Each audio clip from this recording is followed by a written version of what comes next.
Le point de départ. Le point de départ, c'est quoi le point de départ en création? Les portraits. Indéniablement les portraits. Je pense que j'ai à peu près dessiné, peint et sculpté près de 800 portraits. D'accord. Donc, j'ai celui-ci. Il y a toujours quelque chose de l'ordre du silence. Quand on est face à l'autre, il y a quelque chose du silence. Les traits, le volume, les lignes, les plans sont des tentatives de réponse, de chercher l'autre quelque part.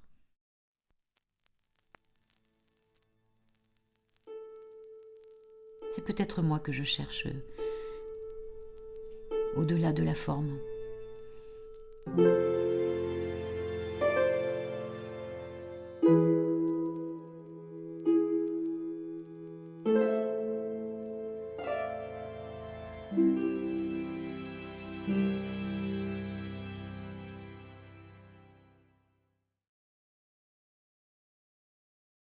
L'atelier est un laboratoire, c'est le lieu secret, parce que secret, cela crée.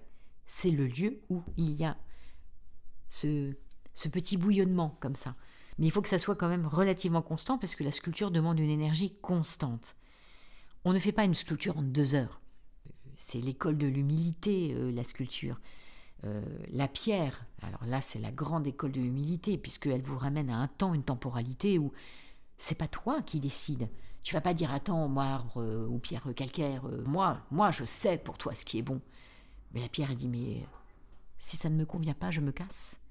Le créateur, restons modestes, allez, l'artiste, c'est celui qui va être au service de ce petit moment infime. C'est celui qui va juste accompagner et accueillir ce petit moment subtil. Et s'il arrive à traduire ça et être dans cette générosité, il va en fait le proposer aux yeux du monde. On parle souvent de l'inspiration, etc. Mais d'être en accueil de quelque chose où on ne sait pas où on va aller, on ne sait même pas si on va démarrer le voyage. Mais à un moment donné, quelque chose se passe. Il faut laisser de l'espace. Il faut laisser du vide. Il faut accepter ce vide-là, qui n'est pas du vide. C'est juste un espace qui va permettre de se dilater à autre chose, d'être en accueil de quelque chose. Après, on appelle ça comme on veut. Pour moi, c'est pas le résultat qui compte, c'est le processus. C'est tout ce qui m'amène en fait à un moment donné où je sens que je suis sur la bonne voie, où mon geste est en train de raconter exactement ce qu'il a raconté.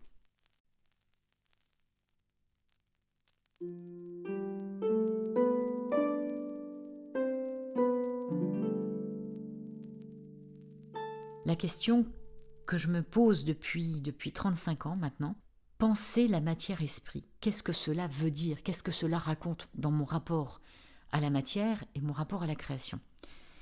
Je viens d'une école classique et mon maître de sculpture s'appelait Jacques Gestalder. Et Jacques Gestalder était un grand sculpteur. C'était un modeleur et un tailleur sur pierre. C'était un poète. C'était un druide. C'est quelqu'un qui parlait aux éléments. Il parlait à la matière. Il me disait souvent pense la matière, esprit.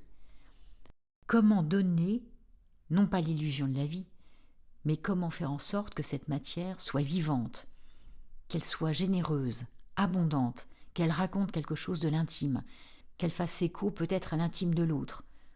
Il a fallu à un moment donné que j'enlève cette matière, et je suis arrivée à l'os.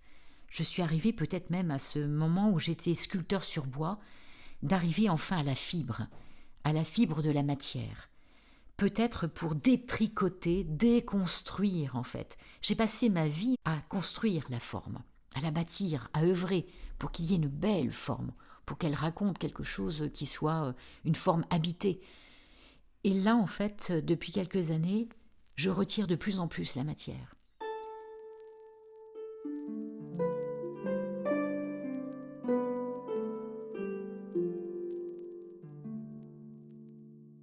Materia prima, matière première. La matière première, c'est une matière universelle.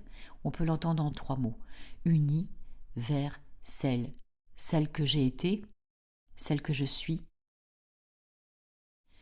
celles qui sont en devenir et les connexions que je fais en fait avec aussi avec ces femmes, ces histoires de femmes, ces mémoires oubliées, ces transgénérationnels. Mes dessins, comme mes sculptures, s'inscrivent dans un espace qui est symbolique. Et ces corps mémoires sont là pour nous rappeler que nous sommes de passage sur Terre. Ce sont des mémoires matricielles, des corps écorces, des corps mémoires qui sont aussi en lien avec les éléments, avec ce qui a nourri mon enfance en Bretagne. Avec les pierres, avec le vent, avec le bruit de la terre. Les dessins en 2D activent la forme. Les formes que je travaille beaucoup depuis quelque temps sous forme d'installation. J'aime beaucoup l'idée aussi des rituels, de poser les materia prima en cercle sur de la terre, avec des graines qui germent, le rapport au temps, au passage du temps, des saisons. De ces temps aussi qui sont que nous naissons, nous sommes enfants, nous marchons vers l'adolescence, nous sommes adultes, nous sommes vieillissants et puis.